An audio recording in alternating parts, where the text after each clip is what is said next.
they have drained their kind of energy source. Their muscles are drained of energy, and they have done a lot of work during that game. So there's a lot of repairing of muscles that need to happen. So one of my favorites for players to use is chocolate milk.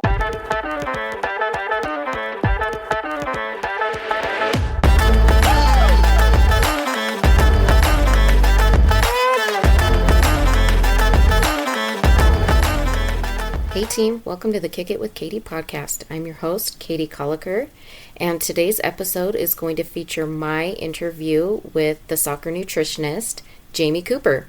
And I did do this interview a few months ago when it was summer or going right into summer. So we do mention that in the interview. So I just want you guys to be prepared for that because it was from a couple months ago. And she's got a lot of information. So for anybody that is in sports and wants information regarding nutrition, she is a wealth of knowledge, not just for soccer players, but athletes all around. And I love her story and some of her tips. I follow her on Instagram and share stuff from her all the time because she is a wealth of knowledge. So if you are in the market for needing help with sports nutrition, get in contact with her. She does one-on-one sessions, and she's looking to expand into helping clubs or teams. So if you are interested in any of her services, please reach out to her. Her information will be in the show notes, so make sure you look out for her there. But it's a lot of information, and I loved her interview and how she went from playing soccer and going into the nutrition aspect of it. It's a great story.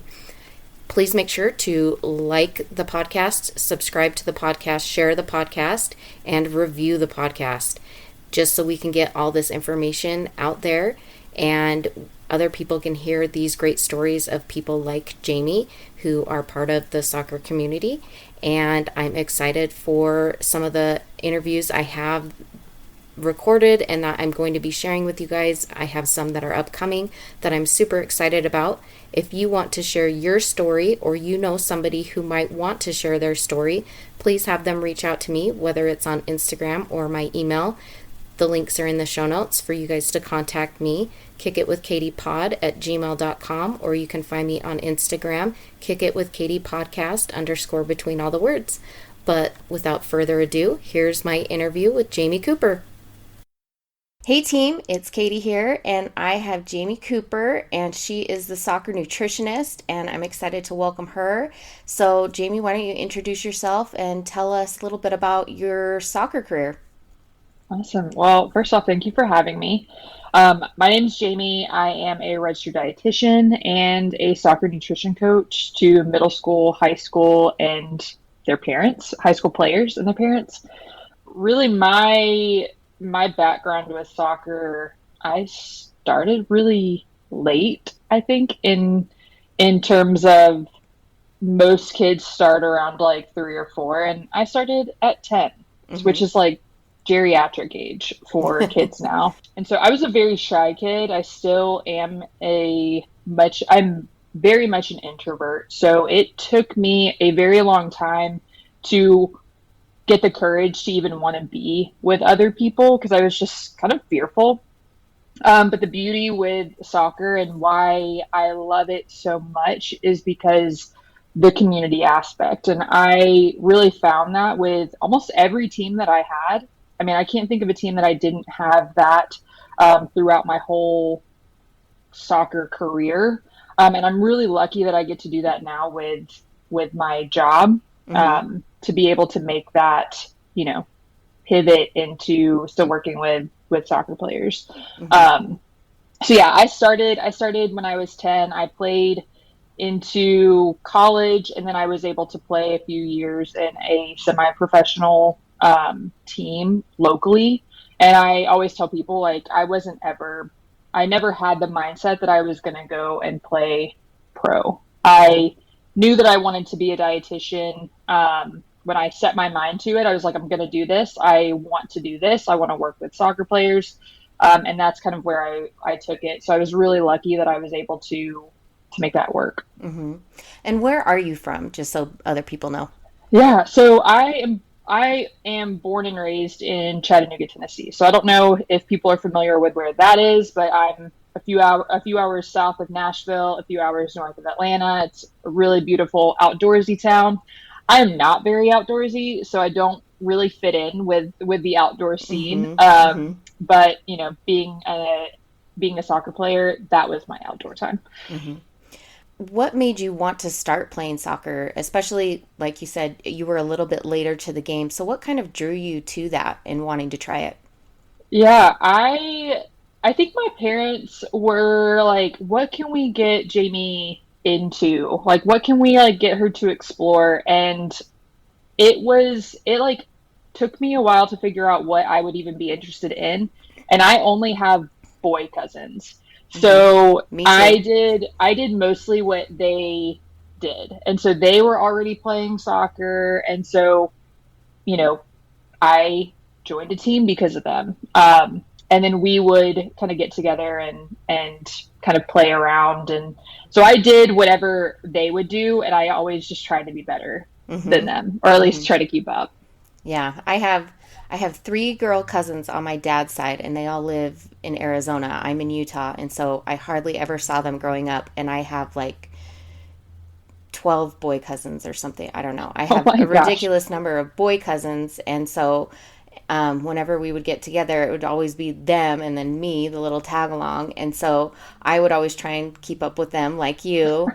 But they all played like different sports and stuff. So I followed in my older brother's footsteps and went with soccer, and that's how I got into it. But yeah, I Yeah. totally get that where, you don't want to feel left out, especially when you're the only girl. Oh You my still want to be gosh. a part of stuff. So you, Well, and it's like you just have to like hold your own. And I don't mm-hmm, have siblings, so when I would be hanging out with my cousins, which they at the when I was younger they were my siblings practically. It's like mm-hmm, you got to hold your own. Like they're not gonna give you any kind of. They're not gonna let up. mm-hmm. So I just had it like really drove me to be better. Do you think being around all of them helped you be a better soccer player because you were competing against the boys more, you know, your I think cousins? so. I think so. Like they are one of them is like 3 years older than me, so he was already like more further along in his development. So Mm-hmm. I think that challenged me. And then my younger cousin, who's just a year younger than me, he was like so scrappy, and he would slide tackle. And it was just like being able to like be around that. I Mm-hmm. think gave me like this quickness and being able to like distribute the ball. I think it played a pivotal role in how I operated in my position as I was growing up. Mm-hmm. Did you have a specific position on the field that you would play, or did you kind of play all over, or where did you like to play? I loved, and I generally played in the central midfield. Mm-hmm. I played attacking for most of my career until I tore my ACL my freshman year of college. And then after I came back, I moved into more of a defensive role. I don't know if it was like a different like mentally. I think it was different. I struggled mentally with coming back from that injury, so I think Mm-hmm. it just overall changed how I approached my game. Mm-hmm. Yeah. So it was different because when I was attacking, like I scored, like I was used to scoring a lot, and like just my mindset was totally different. And I just love um, that midfield area. But yeah, it was challenging when I came back from that injury. Yeah. Did you have anybody try and help you or coach you through it, or was it just kind of a recovery thing and then you kind of got thrown back into it? I just kind of got thrown back into it. I struggled with, during that injury, I struggled with depression a lot. And luckily, my dad he had a background in like mental health. So that's like one of his jobs.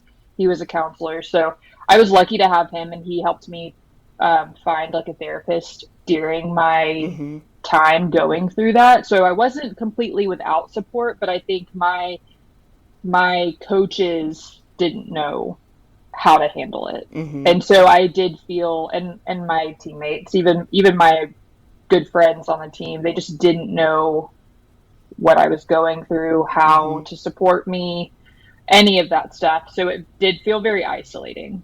Yeah. Did you, while you were doing like recovery and stuff, did you still participate, or, well, not necessarily participate, but still go to games and go to practices and watch and support your team?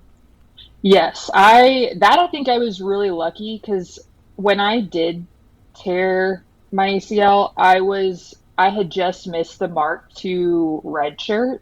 So it was like a week before, and I would have been able to like take another year.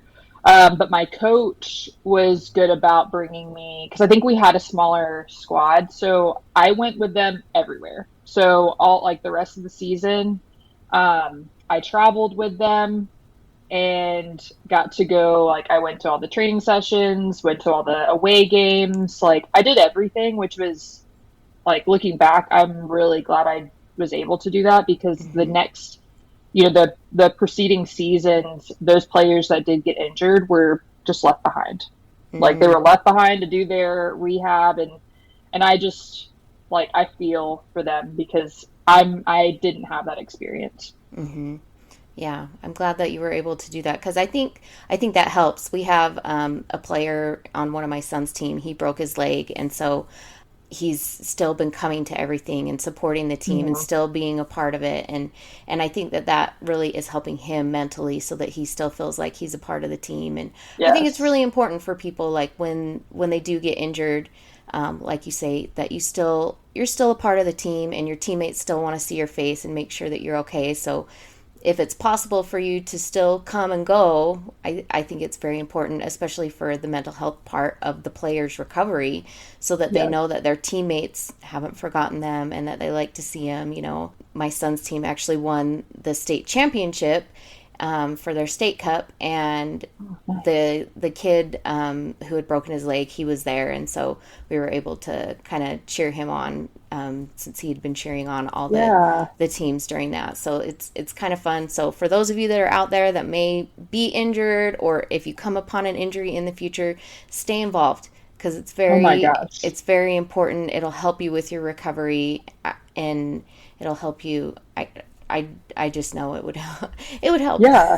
Well, and for like the people who are teammates to someone who gets injured is like keep asking them to come to stuff. Like Hmm. keep driving them to like attend things because I know like I struggled with kind of this loss of identity. Like who am I without if I'm not playing. Hmm. And I think that I wish that my teammates they did a really great job. So I think they did the best. We all did the best with what we knew and Hmm. the resources that we had.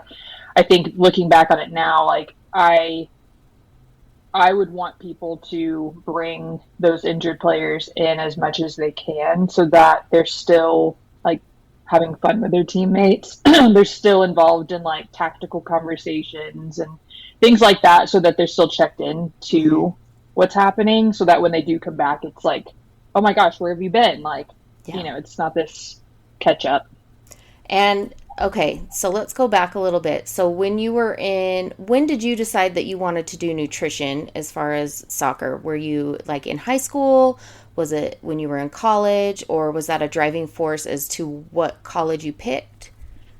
Yeah. So I actually thought I wanted to be a physical therapist because I was like, I'm going to still be involved with soccer. I want to do this because I know enough physical therapists. So I'm like, I love this career. Mm-hmm. Um, my dad in high school and in college, the two times he had heart attacks.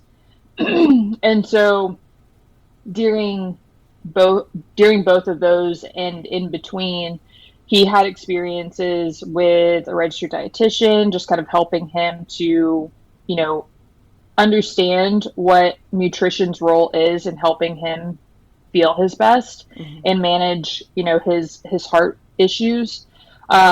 And I've always had a love for food. Like I come from, um, my mom is Filipino, so like my grandmother, food is like love language central. So I've always loved food. It's been something that I love exploring. I love cooking. I love supporting people with food. And so in college, when he had his second heart attack, that's when things started to shift for me. Like, what does this look like for me? Like, and he was the driving force for me to kind of make that pivot. And he's like, look, your university has this program, and if you wanted to be a registered dietitian, because he knew I didn't want to be like a chef.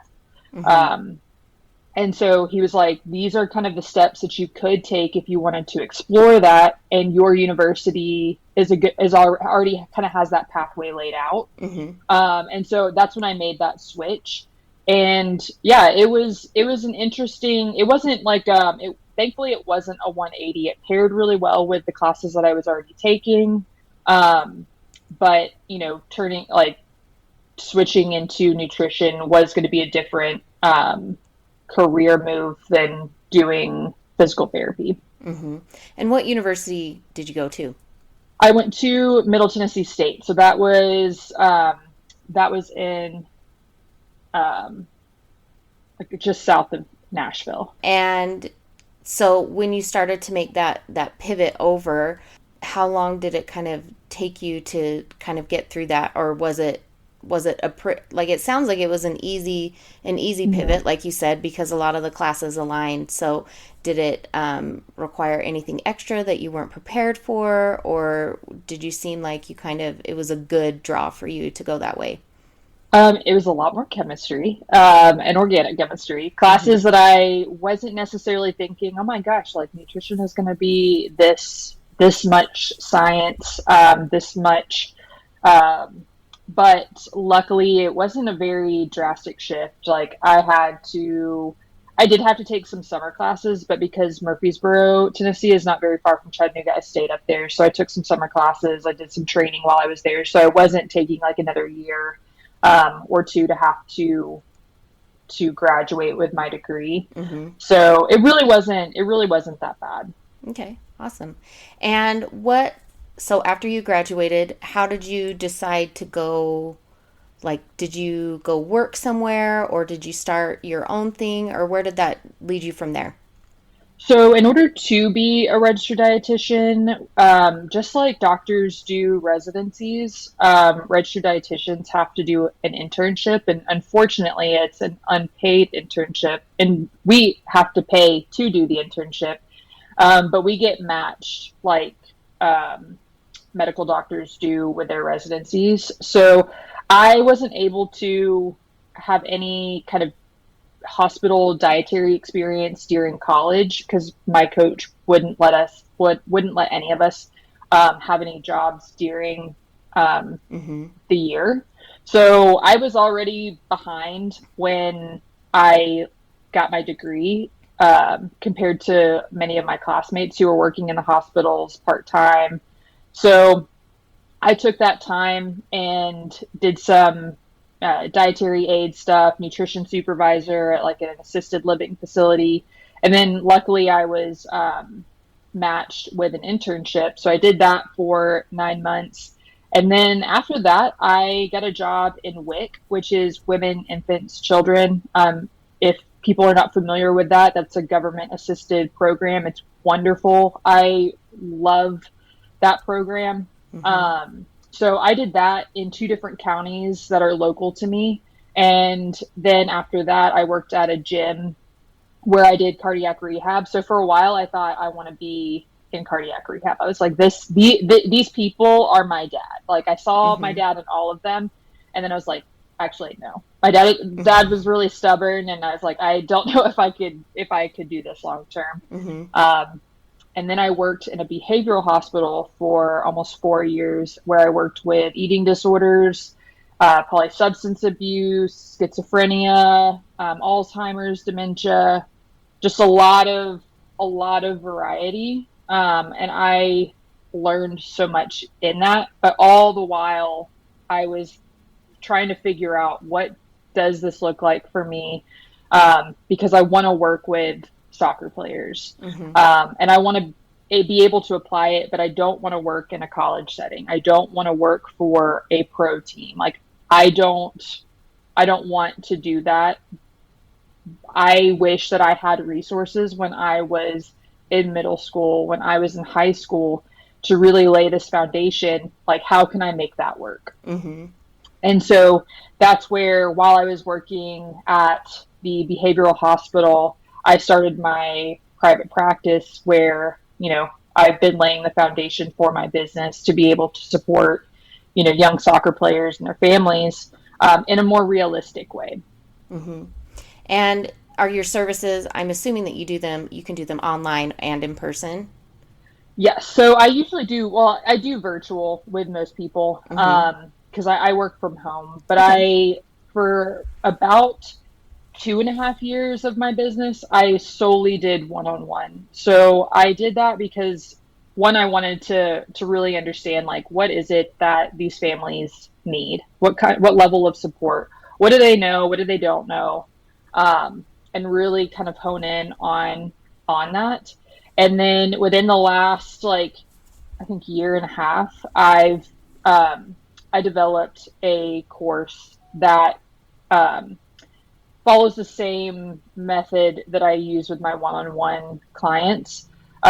Because I truly believe that not everybody, like, I don't believe that everybody in the soccer world needs to be working one-on-one with me. I think that that's really unrealistic. It's a big financial ask. It's a big time commitment.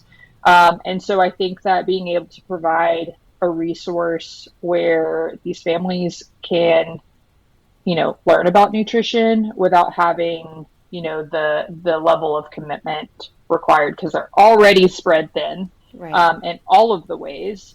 But in order for them to, you know, go to all the trainings, to perform in games, to do strength training, to develop overall nutrition, we need to make sure that they're eating enough. Mm-hmm. But what does that even look like for each person in each family is going to look different. Yeah. Yeah. I know.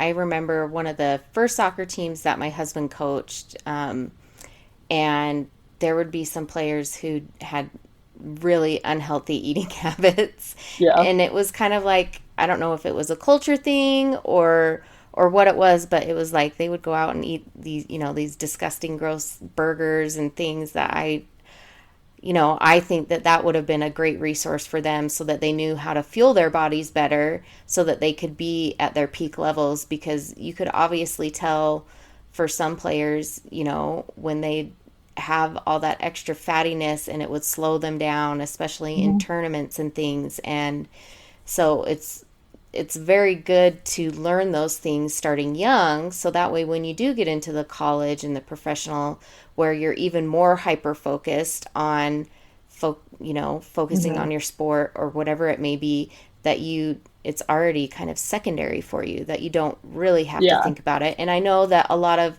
colleges, I talked to a college athletes and coaches, and they do have that nutritionist that is there Mm-hmm. to help them if needed. Yep. But it's kind of nice to have people who already know what they should and shouldn't be eating, I guess. So how can they find you? Do you just have your website, Instagram? What is it that they can contact you or try and find out more about your program that you offer? So definitely Instagram right now. Currently, website is being built, Okay. more so rebuilt. So I don't like to direct people there right now, but Instagram. So soccer.nutritionist. Really, like, my where I am moving towards is figuring out how to partner with clubs, because I think a lot of these clubs, um, really want to, or they say they want to, do what's best for these players, provide these resources, Mm-hmm. and instead of putting it on just the parents to have to, like, get all these different, levels of support from people outside of their club looking to partner with these clubs to go ahead and provide it. So that's really where that shift is happening. But what I offer right now, especially with one-on-one and my course material, any family can do that or use those resources. But right now, Instagram and my email list. So that's really where if you really want to know what's happening or get some tips and tricks and stuff like that, my email list. Awesome. So I do have a few questions that some of the parents might have. Yeah. And, this is coming from my experience as well as a parent. So summertime, at least for I know that there's some places that don't, I don't know. It's different everywhere because I've seen on some forums where parents are like, yeah, we don't do any soccer, we don't train during the summer or something. And I'm like, oh my goodness, because I'm a year rounder here. And so we play soccer all the time. So summer is huge for usually just local tournaments, but we also have teams that are going to regionals or nationals. And so these are week-long events. And, it's one game per day, day off in the middle. How, for those long-term tournaments, what are some recommendations that you have for those players who are looking to make sure that they're fueled for the whole week, but not really over fueling themselves to where they're lagging? Or if, maybe one game they've overexerted themselves and so they need that recovery. So what are some basic things that you would suggest for players in that situation? I think the way that I first look at a week-long tournament is that requires a lot of energy from food. So I think it's not that someone can, I guess, over eat to the point, but I think it's more so when are they eating those things. I want to make sure that they're not missing any meals. And I think where that can happen is with these game times being where they may have it, where they typically eat, when they typically eat breakfast, or when they would kind of around that lunchtime is where most of my clients struggle with figuring out when they're going to eat something. So making sure that no child is skipping a breakfast, or skipping a meal. And maybe you have to kind of break up that meal and sandwich it on the outside of that game. So maybe having something that's more substantial, but not quite a meal on the front end, and give that a couple hours. And then at the end of that, you're making sure that it's something substantial again. So maybe splitting up that meal into, kind of 2 mini meals.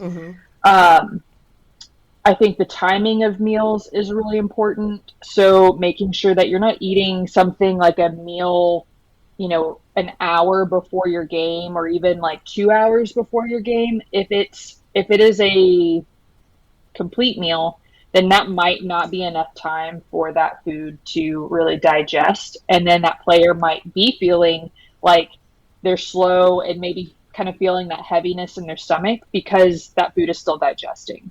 So really giving it enough time, 3 to 4 hours is ideal. Especially going into a game, we don't want to have too much fiber and too much fat. So, going back to you mentioning those hamburgers, it might have been a meal that is a little higher in fat, and that's where a player can feel like it's slowing them down. That might be a good meal for after a game. That way it's not directly affecting. So I think that's really important. After a game, it's really important to have something to recover with. So, these players have likely sweated a ton. They have drained their kind of energy source. Their muscles are drained of energy, and they have done a lot of work during that game. So there's a lot of repairing of muscles that need to happen. So one of my favorites for players to use is chocolate milk right after a game. So it kind of checks all the boxes. It helps those muscles to recover and rebuild and repair. It helps to refuel those muscles with carbohydrates, and then it's a liquid. So I think it's going to help in terms of hydration to get them back to feeling better.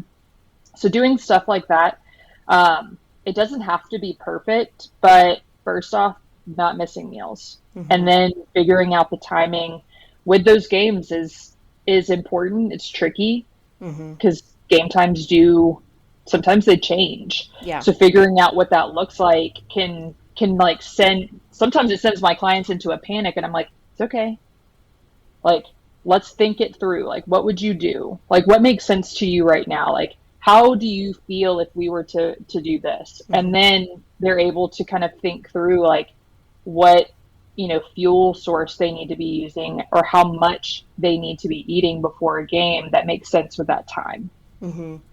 Yeah, and I love the chocolate milk thing because my oldest, his grandparents, when he was a toddler, gave him some chocolate milk, and he will no longer drink white milk. And he's a teenager now, and Yeah. he will not drink white milk, so he will only drink chocolate milk. So when I saw that, I was like, oh, well, at least he will drink that, for his Yeah. recovery. And so I thought that was great because that was something that I never would have thought would be a good Mhm. idea to help with the recovery for players.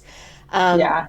so as far as so for timing, when we're talking about timing for meals, so we also participate in the summer a lot of tournaments that are only over like 2 or 3 days, and so those games are jam packed together. You're playing, Mhm. 6 games in 3 days, so that's at least 2 games a day, and Uh, so are there any I mean, would you recommend in that situation again some of those making sure the timing's there, and then maybe doing more of those mini meals where they're sandwiching your games, or what do you, I mean, because it's so much in such little time, do you recommend different foods during those periods that are easier on the stomach kind of a thing versus like maybe the week long tournaments? Or do you still see those being similar foods that they would eat?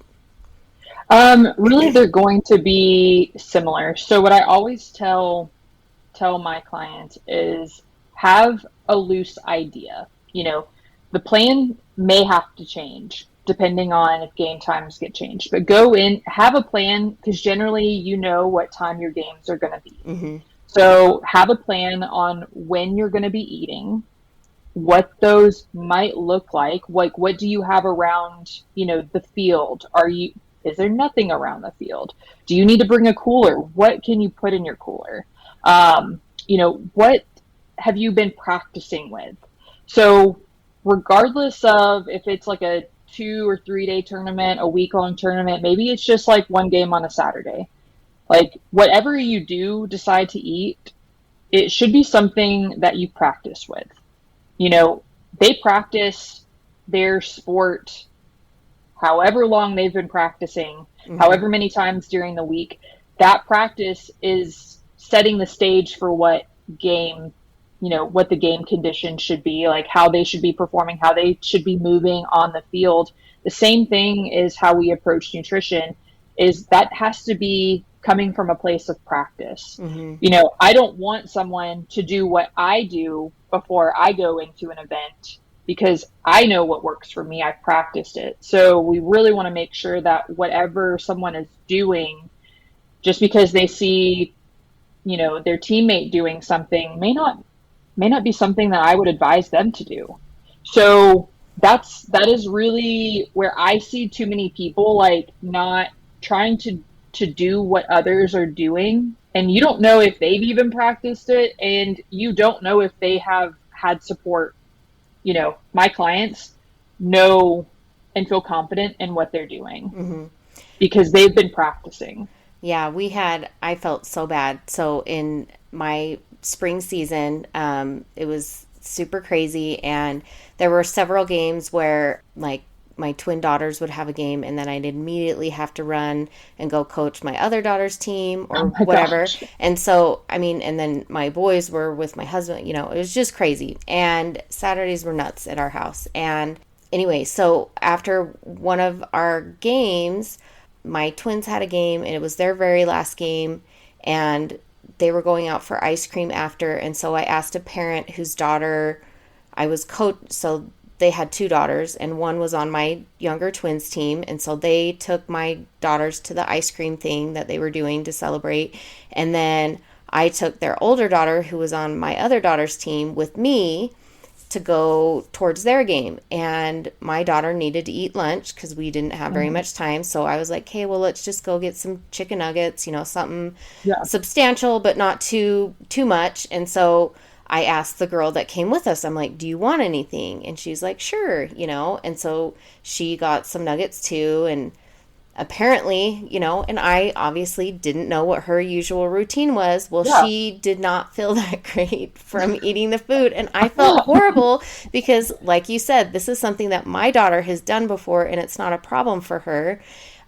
But, so this girl's mom shows up later and I'm like, I am so sorry. I did not know that this was going to happen, and she's like, yeah, and so now lesson learned for me. But but I think it's also a really great lesson for a lot of people because what I think we could always have like I like when things don't always go well because I think that they're just opportunities to learn. Hmm. So like for her, that could have been a situation where she wasn't used to eating that food that closely to the game. Maybe if she had eaten it a little further out, that could Hmm. have not been a problem. It could have been what she ate that didn't sit well with her. Hmm. So I think it's also like, what could also work? It doesn't mean that food in general, we don't want to eat it. I think kids can automatically assume, like, well, it didn't work for me. It didn't make me feel good, so I'm not going to eat anything. It just means that, the timing or what you ate may not have worked. Hmm. But eating something before a game, we have to figure out what that looks like and when that looks like.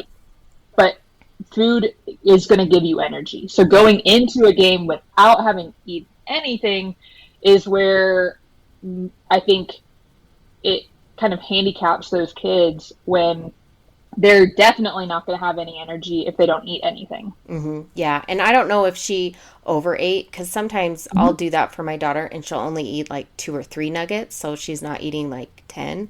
She's Yeah, only eating a few. She'll save the rest for after or whatever. So I don't know maybe if this girl was like, well, I need to eat everything that is in here and exactly. I don't want to waste it kind of a thing. And maybe that's what I have no idea. I don't know if that's Yeah, the case or not, but yeah, um, yeah, so I felt so bad, but when you brought that up, I was like, yeah, I can tell you from experience, it is not the same for everybody, and I felt so yeah, horrible. So, and I don't know, because I know we've met people who, their families they don't do drive through or whatever, and sometimes I'm like, if I don't do that, sometimes my kids will not have something to eat that I can keep hot or cold or whatever that yeah. is something that they will eat. And so I also have another friend who they have a huge van and they keep this huge cooler in their car and it just has, cheese and snacks and fruits and vegetables and whatever. And so they can snack on that stuff. And so sometimes, Mhm. like, if I know I'm going to be out at a soccer field all day and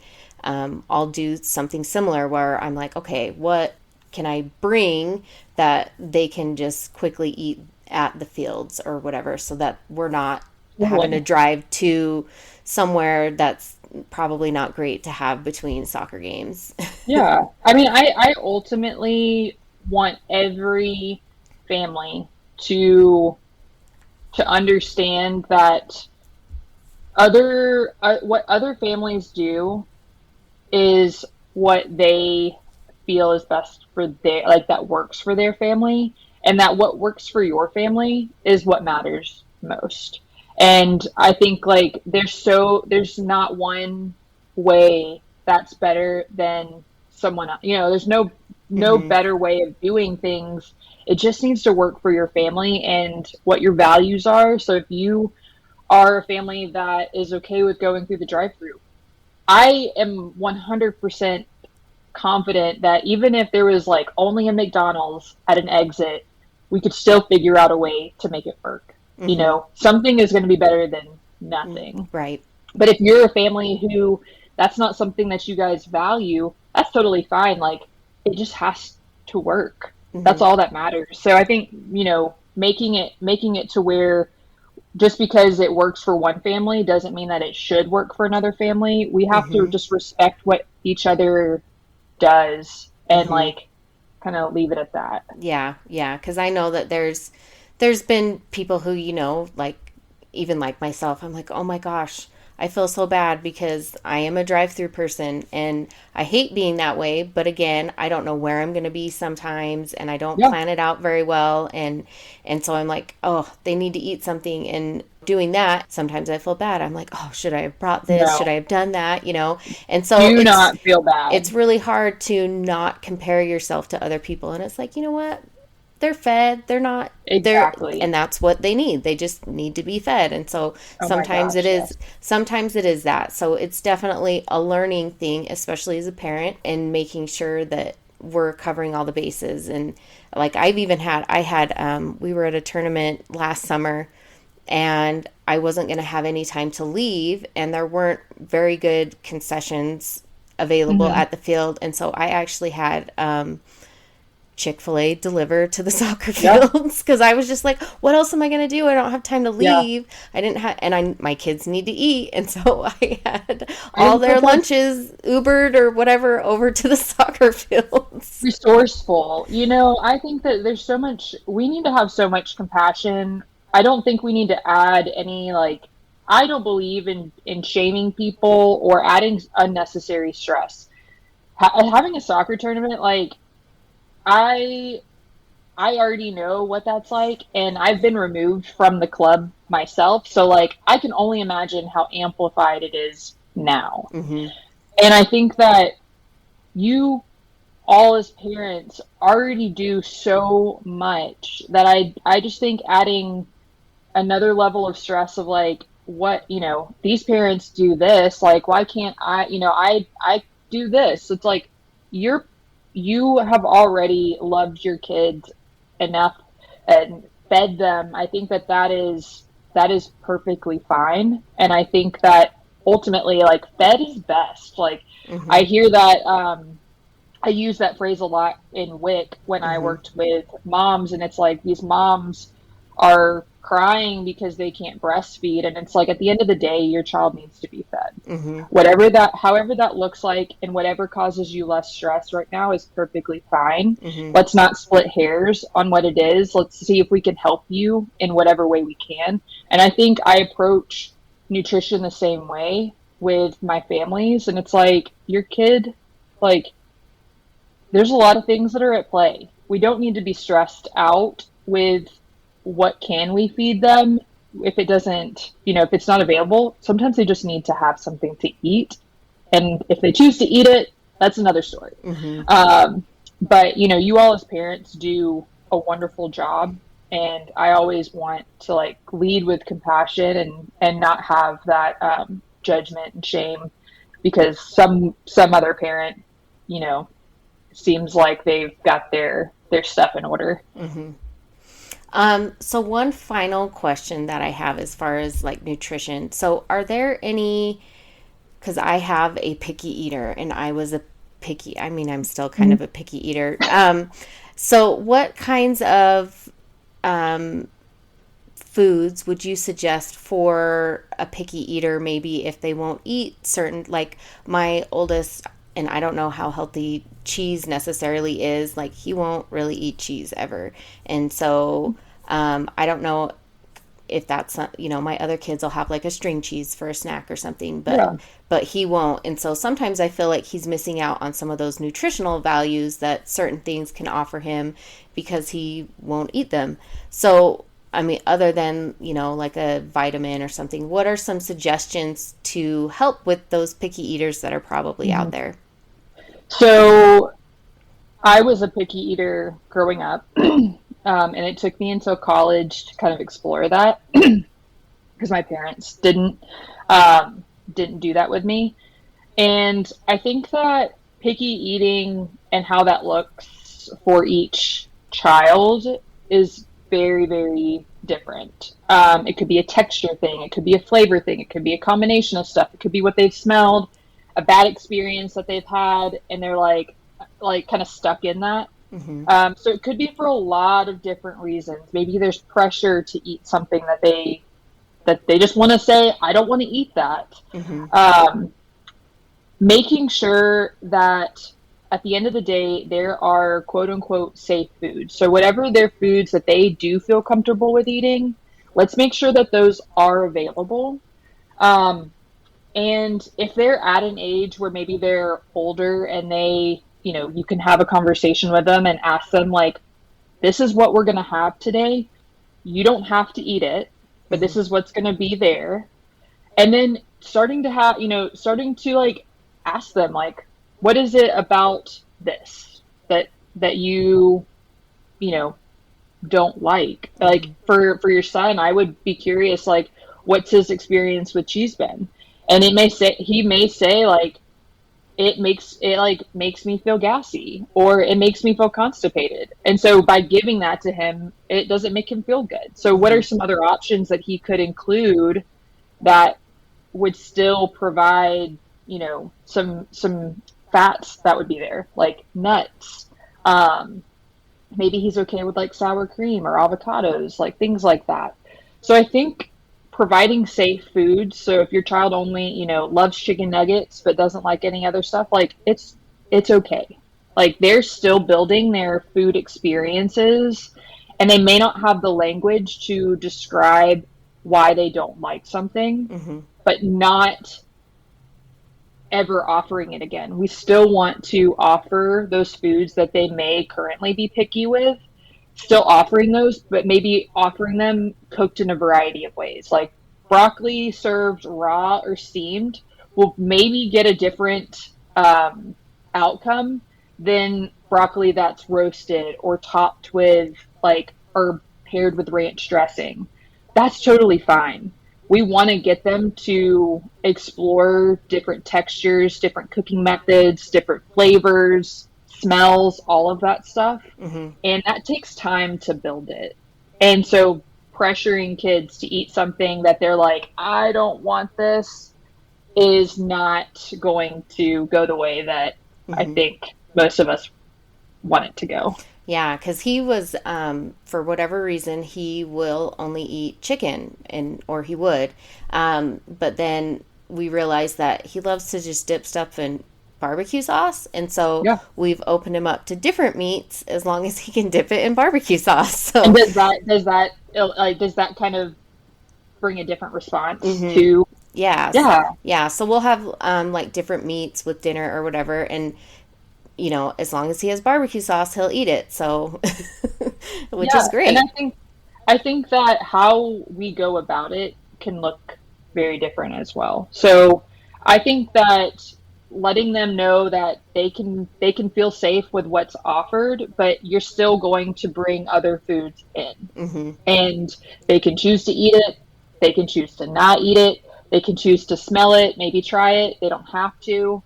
But even just like allowing for curiosity to like be part of the meal experience is going to help that picky eater learn what they like and what they don't like, because it's okay if you don't like something. Like I like fresh tomatoes in like a taco, but do not give me a fresh tomato on a salad. I already know I don't like that. Like I will pick them all out. And Hmm. that isn't going to change in like currently, maybe in the future as I'm exploring stuff, maybe that changes. Hmm.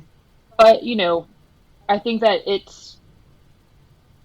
I think it's important to like help our young kids learn that exploring their taste is like a lifelong process. Like they're going to maybe go to different countries and experience different foods and what that looks like, and different pairings of foods and different seasons where produce is really delicious, and then the off season where it's not. Hmm. What does that actually look like? So I think it's just coming from a place of curiosity, um, and not, I don't want to say not pressuring them, but I don't think that pressure necessarily works in the way that we want it to, or Hmm. think that it'll work. Yeah, I totally agree because I know even as me as a picky eater growing up, like everybody would be like, you have to eat all of these things before you can leave the table. And I would literally just sit there and not eat it Yeah. because I was like, I don't like the taste of this. I don't, and I've had experiences where I got something to eat and I tried it and it was disgusting, but I didn't know how to communicate it to the adults, and then they would just get mad at me for not eating it. And I finally said, well, you try it. And then they did, and they were like, oh, this is really gross. And I'm like, yeah, it was. So you But I think that is really important language. Like we're trying to get kids to learn how to be critical thinkers and examine, like be able to self-examine, like how did they play in a game? Like what did that experience look like? How is that meal? Why do you not like this food? And then give them that language. Like is it mushy? Is it crunchy? Is it spicy? Like is it so hot that you can't really taste the flavor? Does it smell before you even eat it? mm-hmm. Like giving starts to give them some of that language so that they can tell you why they're not interested in something. And maybe that can also be a gateway into like, okay, well, let's try cooking it a different way so that it doesn't have that texture. Mm-hmm. It doesn't have that smell. It's like with Brussels sprouts, like roasting them is not going to produce the same smell as if you were to steam them or boil them. Mm-hmm. They're going to smell like cabbage, like sulfury stuff. But roasting them is going to be different. It's going to be a different texture. It's just food. Mm-hmm. Food is so amazing. It's just different. Yeah, yeah. Like I have kids who will eat raw carrots, but they won't eat cooked carrots, or vice versa. One of them will eat cooked carrots, but they won't eat raw carrots, because one of them doesn't like the hardness and the other one doesn't like I guess when they're roasted, like they're kind of slimier, depending on what it was roasted with. And so they don't like one or the other. And so sometimes we have both options at dinner and sometimes we just have one. And so then one of them doesn't get to eat carrots. Yeah. Whatever the option might be. So one of my favorite accounts to follow is Nicole Cruz. And she promotes kind of like deconstructing a meal. So it's less work on you as a parent to have to like, make sure that people have everything that they need, but deconstructing that meal so that they can build it however they want. They can include stuff however they want. And it just, I think, is kind of takes that pressure off of you because you've already done so much, mm-hmm. Yeah. and then it's up to them, what they decide to eat or not. Mm-hmm.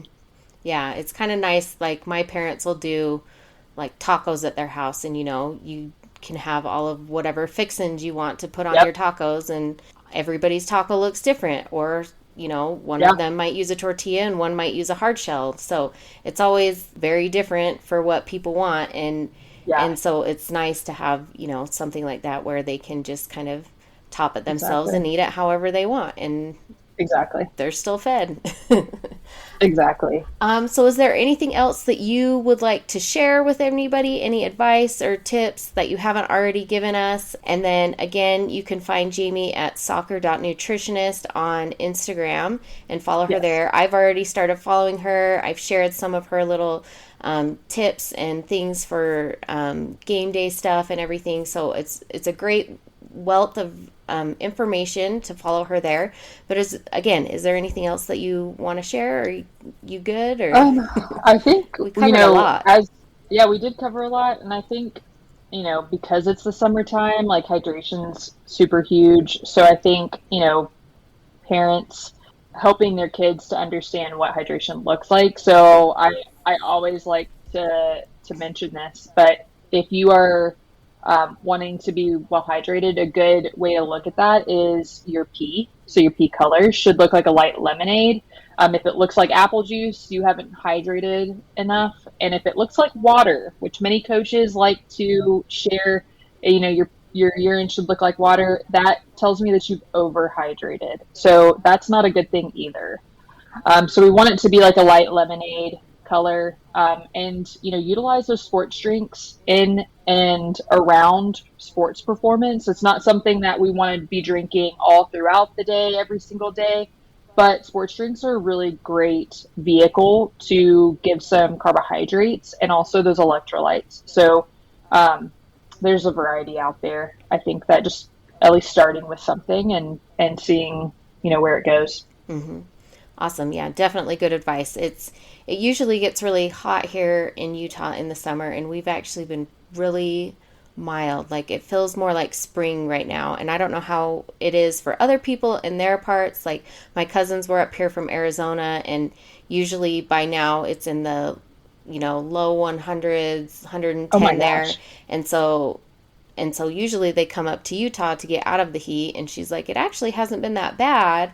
And so she's like, it hasn't been as hot as it normally would be. I'm sure it's still like in the 90s there, but anyway, so it's especially when you're in that hot temperatures. I know we're going to Idaho in a couple weeks, and people that are traveling for regionals or nationals, some of those places that you go for these Oh long my gosh. tournaments, it's a long tournament, and often it's in humid weather, or especially if you're not used to the climate, find out Hmm. what the climate is before you go so that you make sure you're prepared, because playing a Yes. tournament in Florida for a week is way different than playing in Utah, because we have no humidity here.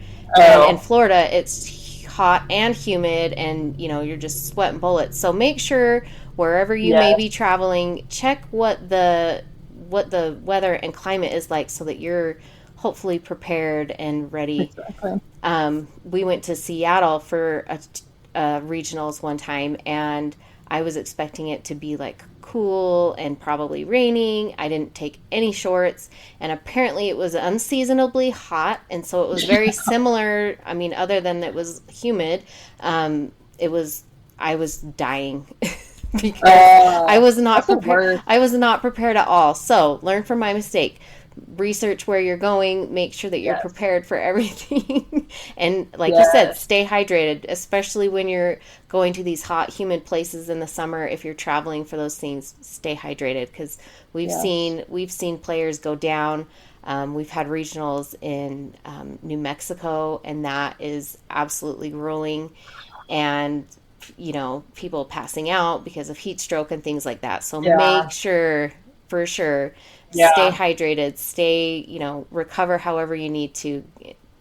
Take all the Yeah. things, Oh umbrellas, my everything. gosh. Yeah, it's grueling out there, people. So take care of yourselves. Yeah, So parents, you do the same thing. Like you need to take care of you too.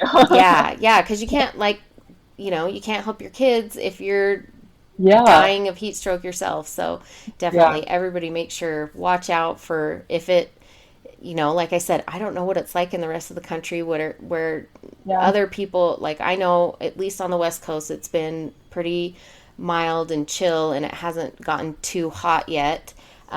So just make sure wherever you are, Yeah. research. We always look far out in advance before we go somewhere, and then as it gets closer, to see if anything's changing, if the trends are starting to go back up Yep. or whatever. So definitely make sure you're prepared. Definitely. Anyway, so this has been amazing. So thank you so much for coming on. Again, for anybody wanting more information from Jaimee, soccer.nutritionist on Instagram, or you can send her an email. She has great information for you guys. And thank you so much for coming on and sharing your story. And it's been amazing. So thank you. Thank you, Katie. Thank Yeah. you. Thank you again, Jaimee, for all of your information and your wealth of knowledge. I love doing the interview with you, and I know that you do other interviews and try to get the word out there with what you're doing with sports nutrition, and I love it. And I've been following you for several months now, and so I'm loving the information that you have for us. If you loved Jaimee's information and you want to get in contact with her again for your athlete, please reach out to her on Instagram. Her link is in the show notes. And if you are interested in becoming a guest on the podcast, or you have any follow-up questions for her, that you might want on a future podcast episode, reach out to me or to Jaimee, and we can definitely get in touch with her again and have her back on. But thank you, Jaimee, for all of your information, and thank you guys for kicking it with me. Have a great day.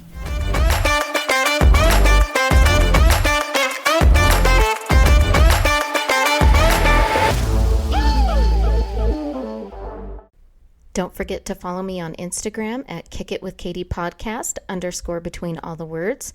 You can reach out to me with questions at kickitwithkatiepod@gmail.com.